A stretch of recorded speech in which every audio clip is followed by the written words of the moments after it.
Hello again, everyone. Welcome to Midwest Ag This Week. We've got a great show with a wide range of reports. I'm Stu Ellis. I'll take care of all those chores today for you. Everyone's favorite farm progress show. Going to get more time in Decatur. You're going to hear the latest news about it. You may want to buckle your seatbelt on our report about climate scores. Planting Intentions report was released by USDA, and you'll see it just as the Secretary heard the numbers himself. We'll treat some soybeans, try to kill some Palmer amaranth, and a lot more starting right now.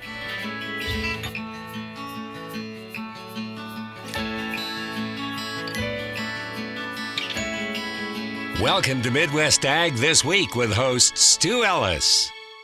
Well, Corn Belt Agribusiness will continue to meet up with Corn Belt farmers for another six farm progress shows in Decatur's Progress City. A new 10-year contract has been signed to ensure the biennial event will stay right where it's been through 2031. Signing the contract was Farm Progress, Richland Community College, and ADM. And after we'll tell you a little bit more about it after this.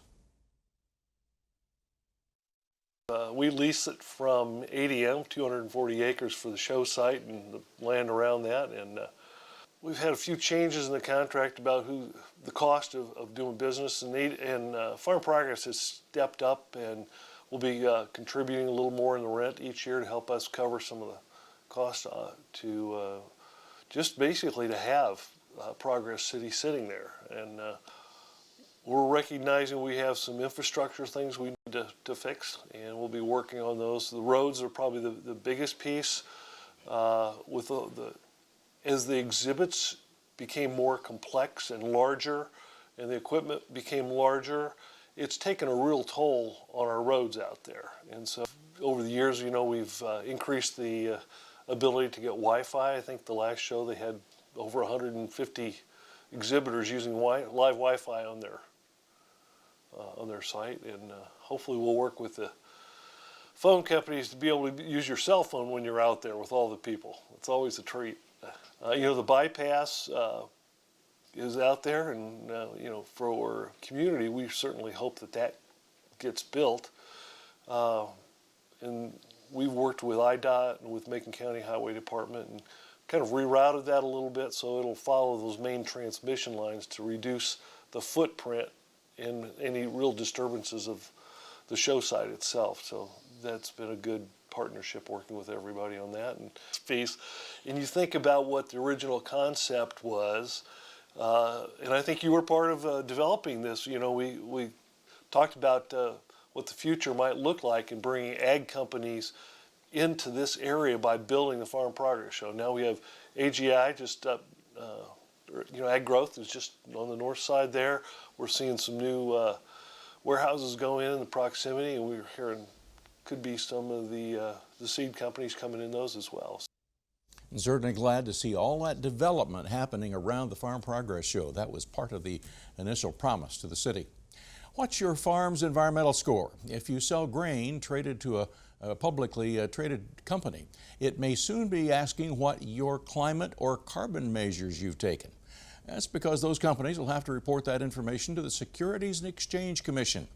Lauren Lurkins of Illinois Farm Bureau is trying to determine the impact on farmers.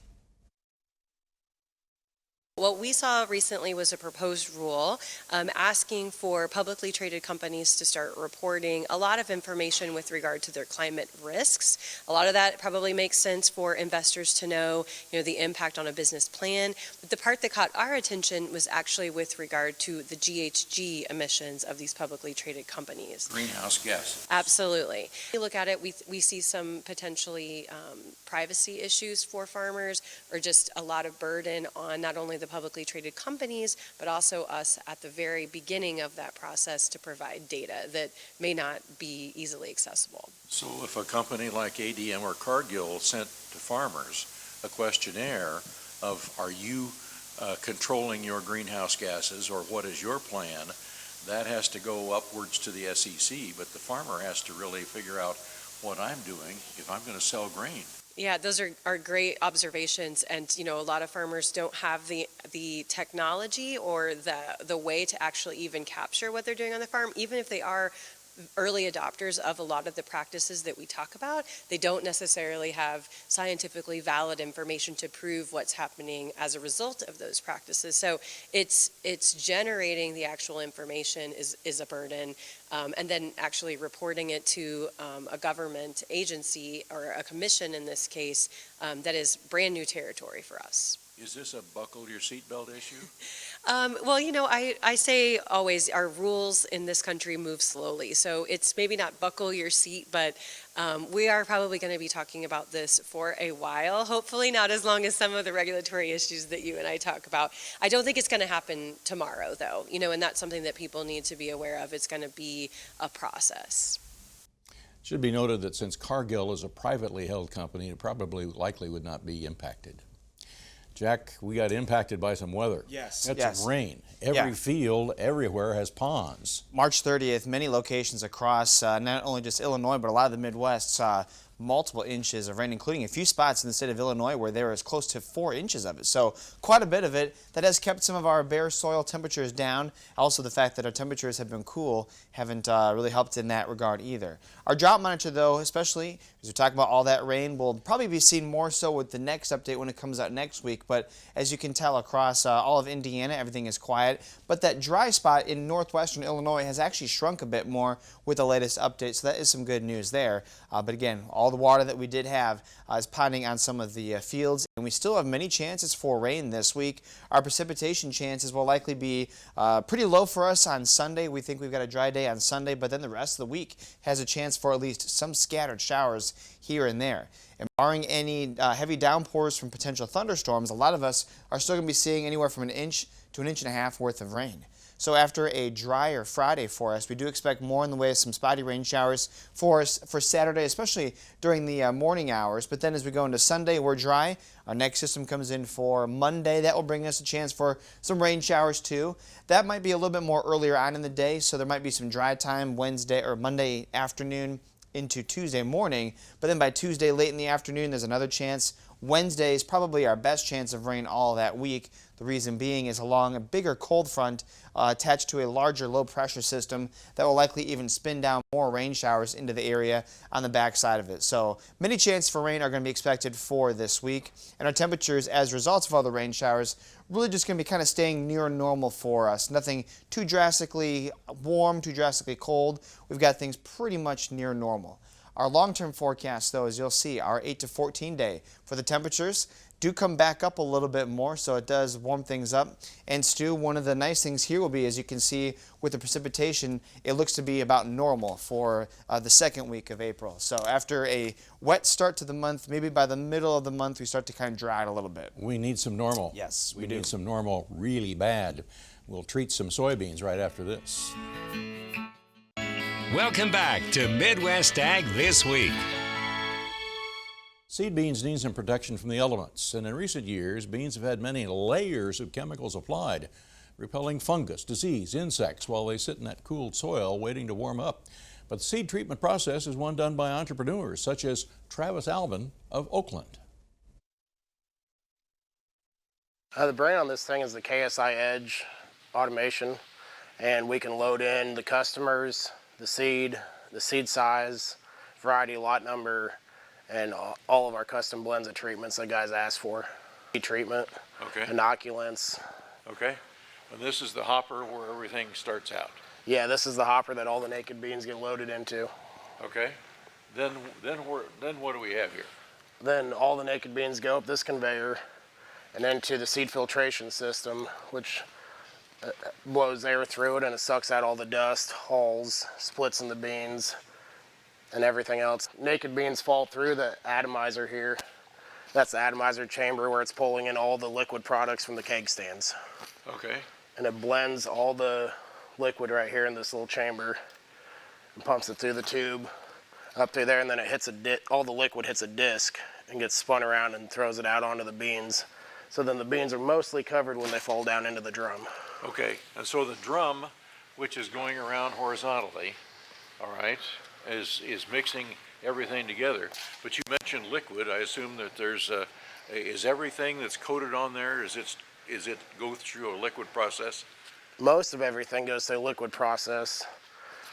off of these 3 cake stands, but as it gets in there, we have a finishing powder that gets added on. That's about 3/4 the way up through the drum to help with the drying process and just sealing of the seed treatments on there. Okay, all right. Then what do we have? And then this here's where the finishing powder comes out of this cone-shaped object, and it's a real fine. They call it almost like pixie dust because it's real sparkly and real light. All right.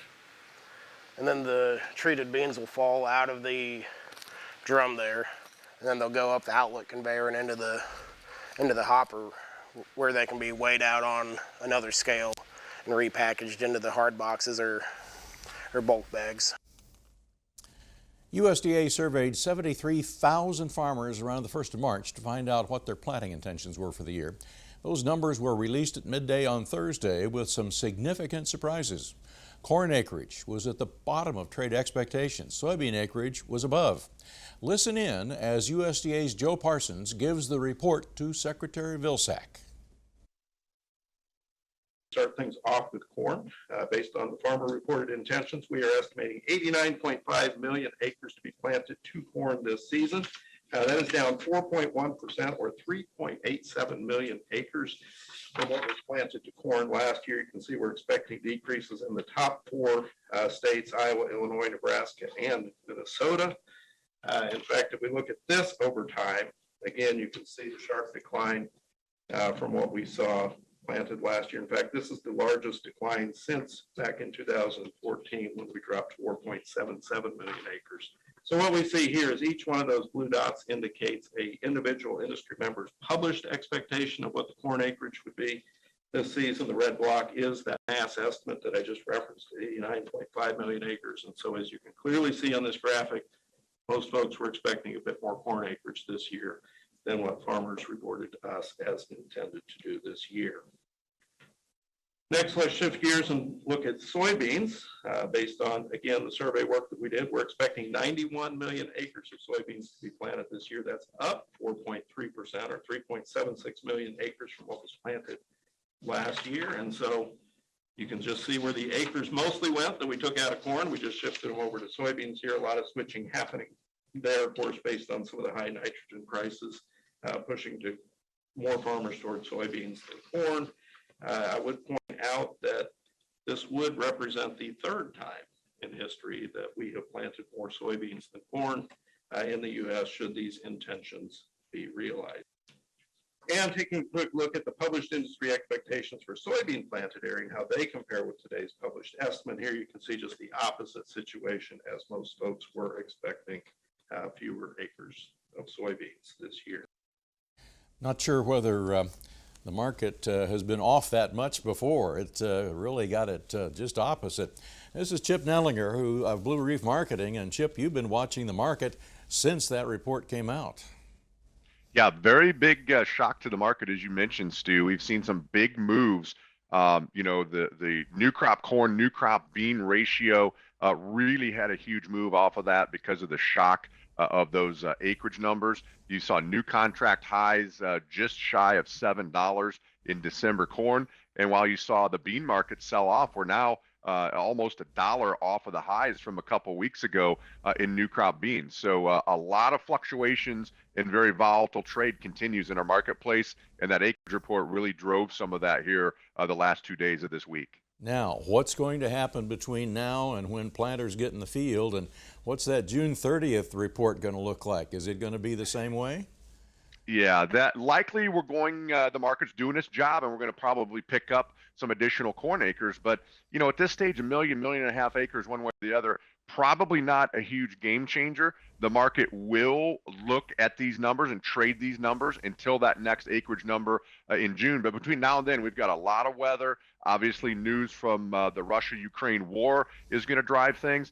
And we saw that forecast a little bit earlier. The Eastern Corn Belt really starting off April kind of cold and wet. And so that will eventually become an issue to the market if that continues very deep into April. Well, that's what's happening right here, as you well know. We are cold and wet. It's going to be a long time before anybody gets either beans or corn planted. Absolutely. And, you know, it's kind of a tale of 2 corn belts right now. Western Corn Belt, very, very dry, and, you know, dry weather during July and August. obviously going to hurt them, but at planting time, that's a little bit bearish, where it looks right now, Stu, like we're going to struggle to get in.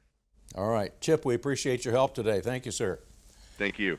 Interesting that the Farm Futures surveyed 1,000 farmers, USDA 73,000, and they came up with just about the same numbers. We'll be back to plant some wheat right after this.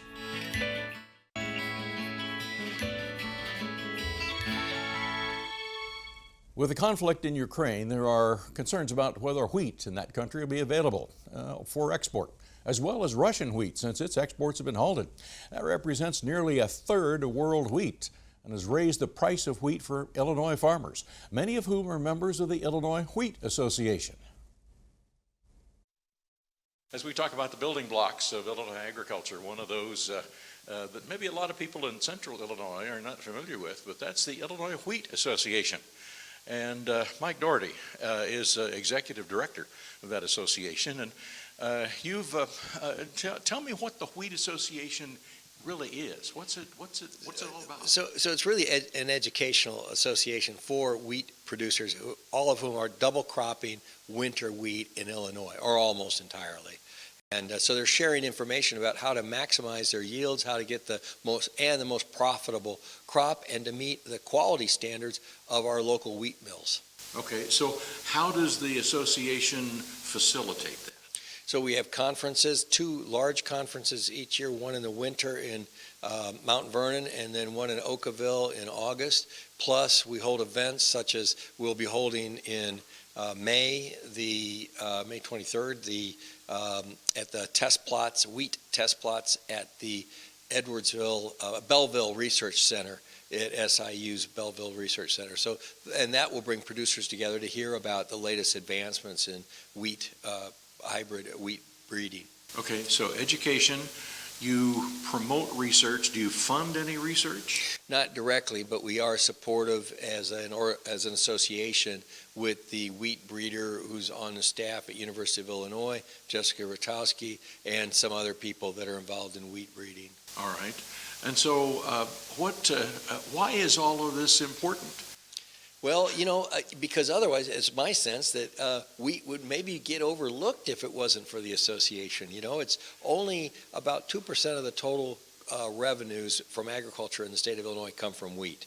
So it's a crop that's very significant, but only in a band across southern Illinois. In the other parts of Illinois, it's just not a very significant crop. So it'd be easy to not recognize it and not put enough resources into paying attention to it. But because we have an association, I think it plays a role in University of Illinois providing us with wheat budgets, showing the profitability of wheat along with corn and beans and reports like that might not otherwise get done. As we look at the world food issues with Russia and Ukraine, are there more people who are going to be growing wheat? Because wheat prices have certainly gone up since all of that happened. Well, we certainly hope so. The news for our producers is good, although they feel very bad for what's happening in Ukraine. But you're right, Ukraine plus Russia is about 30% of the world's exports of wheat, and Russia has closed down all the Black Sea ports there for the wheat exports. Appreciate it. Mike Doherty, Executive Director of the Illinois Wheat Association, joining us to talk really about the importance of his association and as far as Illinois agriculture. We'll try to kill some Palmer amaranth right after this.